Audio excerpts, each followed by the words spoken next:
Bonjour tout le monde, bienvenue à cette première enregistrement à vie. C'est une première de première. C'est une première d'enregistrement d'une captation qu'on ne dira pas podcast parce que, bon, il y a de la vidéo comme vous le voyez bien. Mais pour faire suite à la première vidéo que j'avais envoyée la semaine passée, qui indiquait qu'on allait commencer à faire des rencontres, des discussions avec des intervenants dans le monde de la data science, alors que ça soit du ML, que ça soit du AI, du data engineering, du BI, en fait, tout ce qui touche à la donnée et qui permet de valoriser la donnée. Je pense que de plus en plus, il y a un intérêt là-dessus, un intérêt depuis déjà plusieurs années, en fait, mais récemment, bon, avec tout ce qui est AI. Alors, je trouve que c'est intéressant de pouvoir exploiter ce sujet-là et rentrer un peu plus dans le détail. Donc, pour une première rencontre à vie, ben, j'ai le bonheur et l'honneur d'avoir avec nous aujourd'hui Julien Beaulieu. Julien Beaulieu de InMind Technologies. Alors, bienvenue, Julien. Merci. Euh, ben, écoute, je suis bien content que tu aies accepté l'invitation d'une première. Alors, tu vas être un peu le cobaye et j'espère que ça ne sera pas trop pénible pour toi. Bah, c'est Ça un devrait plaisir pour moi, merci. Bon, ben parfait. Alors, donc, étant donné que c'est une première, on va parler un petit peu du format. Donc, le format va être en 3 segments. On va avoir un premier segment qui va parler, bon, de l'individu, un peu plus personnel, un peu plus son parcours. Le deuxième segment qui va parler de développement. Et développement, c'est vraiment large. Ça peut être du développement de projet, que ça peut être du développement aussi du dev de programmation. Et le troisième, ça sera de parler d'un projet à faire qui a été livré, puis ce qu'on a appris et tout. Alors, donc sans plus tarder, j'aimerais aborder le premier segment, le segment un peu personnel, un peu de ton parcours académique. Et je trouve que tu as un parcours vraiment extraordinaire, le Julien, je dois te le dire, je suis un fan. Là. En regardant un peu ton profil sur LinkedIn, je vois que tu as commencé tes études en relations industrielles. Et ça me parle de moi parce que mes premières études ont été en sociologie et j'ai réussi à la toute fin ben, à me rendre à faire du data science. Donc, je suis un peu curieux. Je ne sais pas si tu peux nous parler un peu de qu'est-ce qui a fait en sorte, comment as-tu réussi à passer d'un bac en relations industrielles, qui je crois c'est très ressources humaines, hein, c'est un cousin du ressources humaines un peu, à faire de la data science? Ouais, donc effectivement, j'ai commencé, mes études en relations industrielles. Je trouvais à l'époque, c'était intéressant, c'était une bonne idée.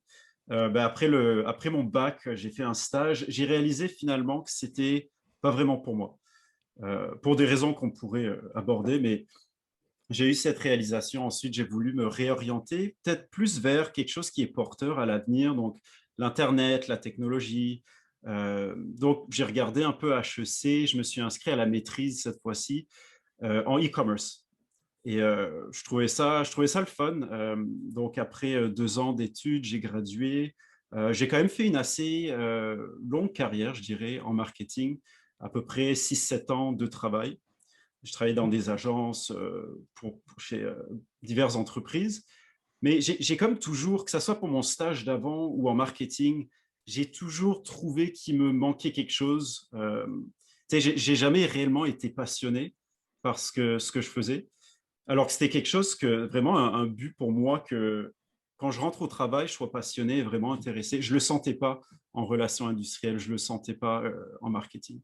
Ouais, c'est intéressant ce Ouais. que tu dis et une des raisons aussi pour laquelle on aborde un peu ce premier thème-là, et je pense que tu fais foi un peu de cela, c'est que je pense que, tu sais, à l'université, il y a pas vraiment de programme pour devenir data scientist. Il y a pas un programme traditionnel. Tu sais, si on regarde, par exemple, les gens qui sont en comptabilité, ben, faut avoir fait son bac en comptabilité, puis avoir fait les examens.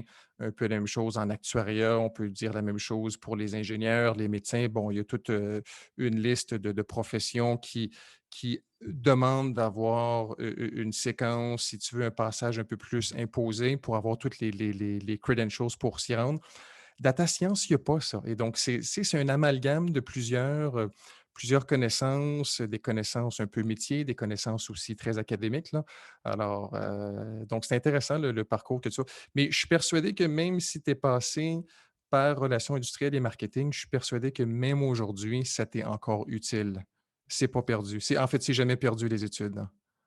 Ah ouais, je suis complètement d'accord avec toi. Je te dirais qu'un point qui m'aide aujourd'hui beaucoup, je dirais surtout grâce au marketing parce que j'ai passé quand même 7 ans là-dedans, c'est une compréhension peut-être, de tu sais, du business, de ça prend quoi monter une business, tu sais, la marketer, comment se positionner, comprendre ses utilisateurs, tu sais, vraiment créer un produit ou un service par rapport à une demande, à un besoin et pas juste faire des choses dans son coin par rapport à moi, ce que je pense qui est bon, mais vraiment être à l'écoute, de ce que les clients nous disent, des tendances du marché, de surveiller la compétition. Donc, je dirais qu'aujourd'hui, tu sais, rien qu'en termes, quand je développe une app ou je ferai des projets en data science, j'ai vraiment à cœur de ça, en fait, être à l'écoute et créer quelque chose qui a une valeur ajoutée.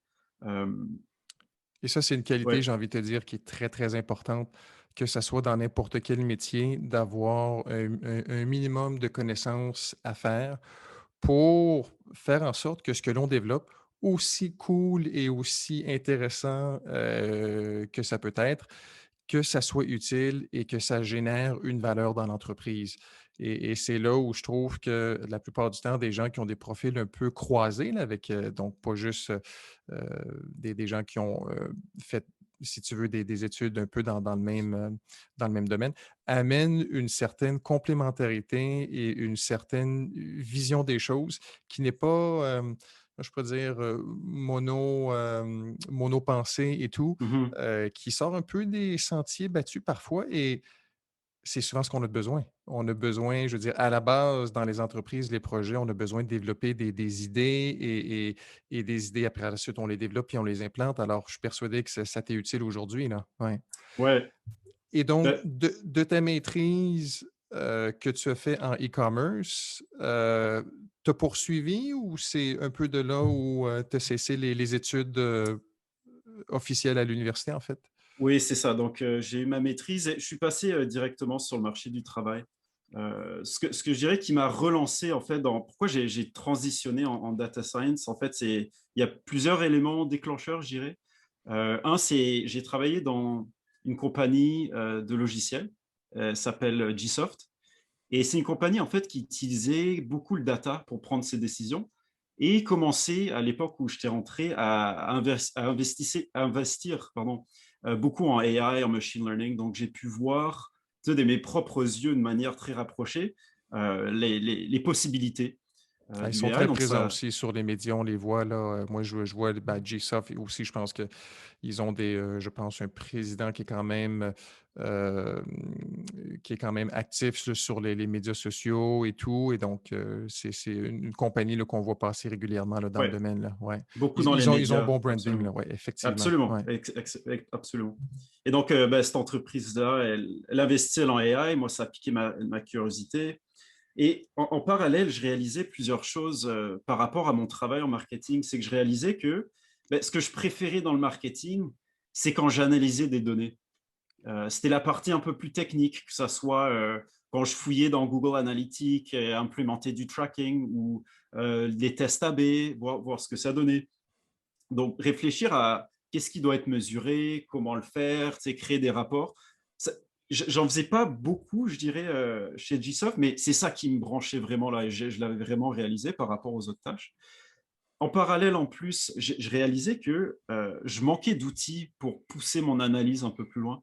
Donc, par rapport à peut-être d'autres programmeurs dans l'équipe, par rapport à l'équipe de data scientists qui, eux, ils utilisaient toutes sortes de statistiques ou ils codaient une solution pour vraiment ramener plein de data de sources différentes et ensuite utiliser ça pour arriver à une conclusion. Moi je n'avais pas ce savoir-faire-là et j'étais extrêmement envieux d'avoir ce skill set pour justement mener à bien mon analyse. Donc, c'était C'est comme le, une c'est le, révélation, je dirais. C'est ça, c'est le dernier petit mille, hein, je pense. En fait, pour l'analogie du marathon, là, qu'une fois qu'on a collecté toute l'information, qu'on a de la donnée, c'est de pouvoir conclure et de pouvoir tomber dans le mode recommandation avec des algos qui, je trouve, c'est fascinant. Il y a un volet, je trouve, anthropologique, il y a un volet comportement du consommateur qui rejoint beaucoup, probablement, ce que tu as touché aussi en e-commerce. Il y a beaucoup de ces éléments-là là, qui sont abordés, je pense, dans en fait, Ouais, absolument. à la base, pour être un bon marketeur, il faut comprendre comment le comportement réfléchit et agit, hein? Absolument, mais tu sais, oui, c'est le genre de comportement que je vais chercher en tant que marketeur, mais c'est peut-être, à travers le data science, on va chercher, peut-être des explications qui sont dans le data, mais qui ne sont pas visibles à l'œil nu. C'est parce qu'on peut créer des méthodes statistiques qui nous disent, bah, tel facteur a été important, et la raison principale pourquoi tel client, tu sais, est parti. On est capable de mesurer ça à travers des outils statistiques et ça, sans ML, sans statistiques, ben, c'est pas quelque chose auquel j'aurais accès en temps normal. Fait que Mmh. ça aide beaucoup de ce point de vue-là. D'avoir touché à ça et de réaliser qu'il te manquait cette petite partie-là, j'imagine que ça a été un élément déclencheur, ça a été une étincelle qui a fait démarrer, un autre, un processus que tu as, t'as enclenché pour, y arriver en fait, voir comment les data scientists fonctionnaient et est-ce que je peux Ouais, paraphraser en disant que tu les as vus travailler, tu dis: «Waouh, c'est cool, j'aimerais faire pareil»? Est-ce que c'est un c'est peu comme sûr, c'est sûr. ouais, OK. Ah ben, tu sais, je suis un peu victime aussi du hype qu'il y a eu autour et qu'il y a encore, je dirais, autour du AI certainement. Mais franchement, je regardais mes collègues en data science, je regardais de plus en plus ce qui se faisait. Et par rapport à ce que j'étais en train de faire en marketing, je trouvais ça absolument fascinant. Et tout l'aspect technologique, tu sais, ce qui se passe tu sais, au niveau du logiciel, écrire du code, c'était comme ça m'a ouvert un monde euh, c'est vraiment passionnant. Tout ce qui est publication scientifique, la méthode scientifique, tout ça, c'était vraiment fascinant. Donc là, je suis vraiment tombé dans quelque chose que tous les jours, je suis excité de travailler là-dedans. Et ça me motive énormément. Écoute, ce que tu dis, je pense que ça va parler à plusieurs personnes aussi, là. Je pense que les gens, lorsqu'ils vont t'entendre écoute, moi, ça me parle, moi, ça me touche, ce que tu dis, parce que j'ai un peu cette fibre-là aussi que je trouve vraiment passionnante, là, de travailler dans le domaine. Alors, OK, ben, écoute, c'est vraiment génial. Si tu veux, on pourrait conclure un peu ce segment-là qui va nous permettre d'enchaîner sur le deuxième segment. Mhm. Donc, petit rappel, donc le deuxième segment qui touche à un projet que tu as développé.